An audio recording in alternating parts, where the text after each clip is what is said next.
इस युद्ध से विनाश के अतिरिक्त कुछ नहीं मिलने वाला। युद्ध तो होकर रहेगा महामहिम, निसंदेह।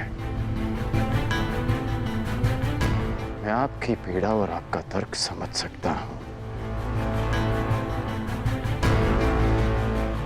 परंतु मैं ये नहीं समझ पा रहा कि जिस गांधार नरेश शकुनी ने सदा छल का साथ चुना, वह आज युद्ध का समर्थन कैसे कर रहा है?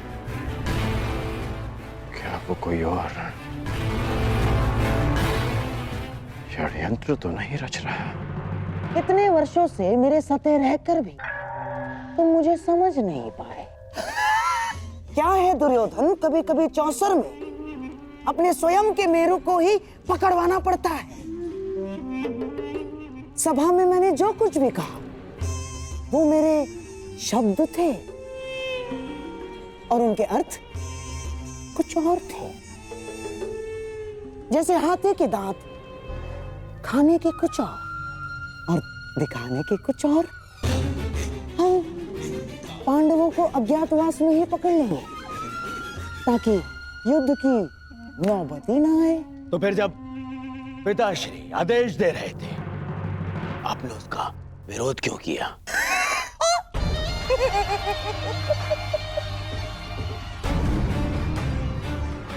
अपने विरोधियों को धराशायी करने के लिए मेरे प्यारे सम्राट। हमारे पक्ष में विरोधी? हाँ, हमारे पक्ष में विरोधी। जैसे लाक्षागृह की योजना उस विदुर ने बिगाड़ दी, और जैसे द्यूत क्रीड़ा का छल तोड़ने पर उतारू था तुम्हारा मित्र कर्ण। हाँ, हमारे पक्ष में कई सारे ऐसे हैं जिन्हें न्याय और धर्म का मद है, और यदि सभा में मैं महाराज का विरोध नहीं करता तो ये महामहिम भीष्म, महात्मा विदुर, अंगराज कर्ण और गुरु द्रोणाचार्य, ये सारे हमारी मंशा में बाधा बन जाते। और इसीलिए आपने उन्हें मौन कर दिया। हाँ।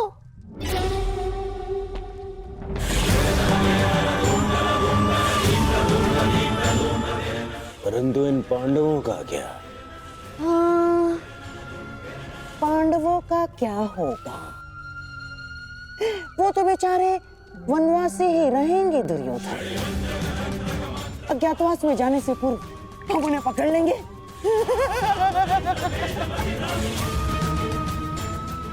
जिस युद्ध के लिए अर्जुन दिव्यास्त्र ला रहा है वो कभी होगा ही नहीं।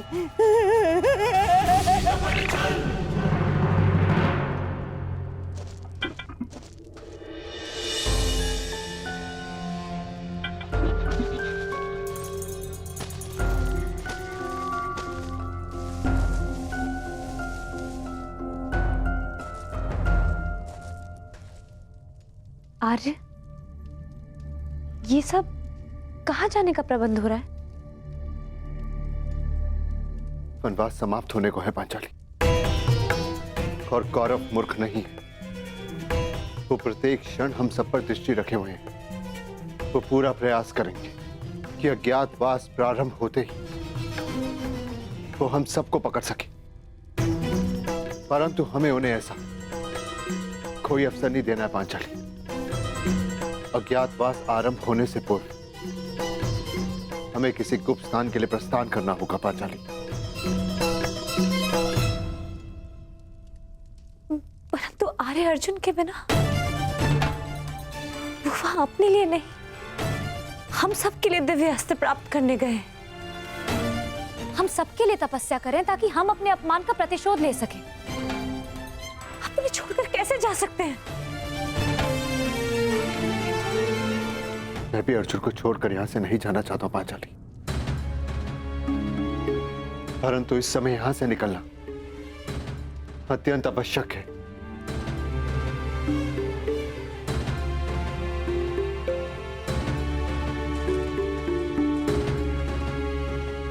यदि ऐसा है तो आप जा सकते हैं।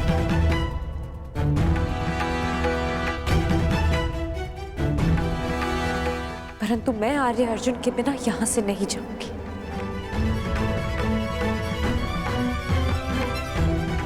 भले ही मुझे 12 वर्ष का वनवास पुनः क्यों न काटना पड़े। मैं तुम्हारी भावनाओं को समझ सकता हूं पांचाली, परंतु प्रश्न ये है कि इस समय अर्जुन है कहां?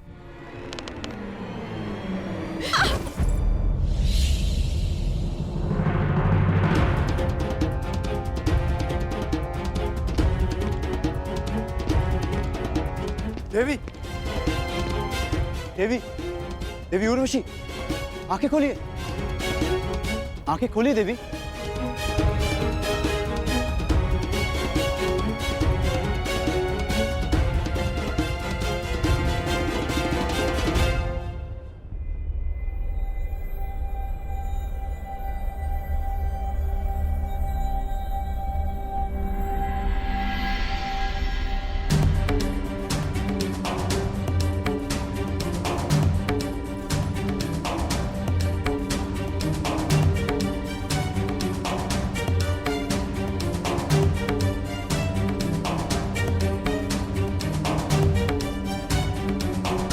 देवी,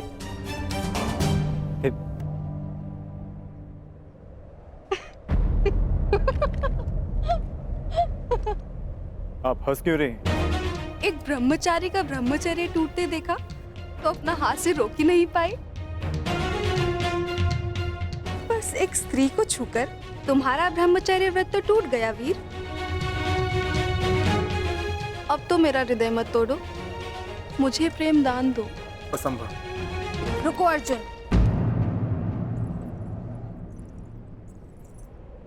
दिव्यास्त्र पाने आए थे, वो तो तुम्हें मिल गया। अब यदि साथ में मेरा प्रेम भी मिल रहा है तो उसे छोड़ने की मूर्खता क्यों?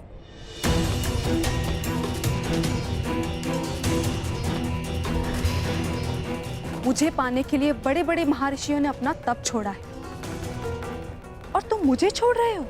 कदाचित मैं उन महर्षियों जैसे सौभाग्यशाली नहीं हूं देवी।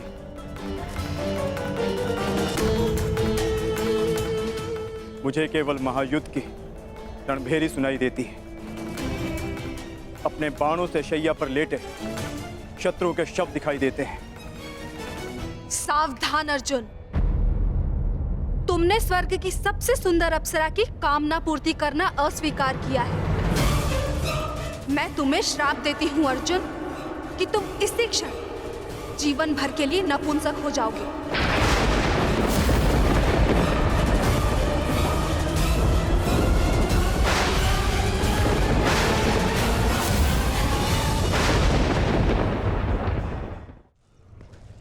ये कौन से वन में ले आए हैं मामाश्री? यहाँ ना कोई व्यक्ति है, ना कोई मार्ग है। ऐसे ही मार्गों से जीवन का प्रकाश मिलता है दुर्योधन। मैं तुम्हें ऐसी जगह लाया हूँ जहाँ तुम्हें पांडवों के त्राण का मार्ग मिलेगा। यहाँ वन में कहाँ त्राण मिलेगा मामाश्री? बोलते बहुत हो दुर्योधन, शांत रहो और देखते जाओ। चलिए आओ।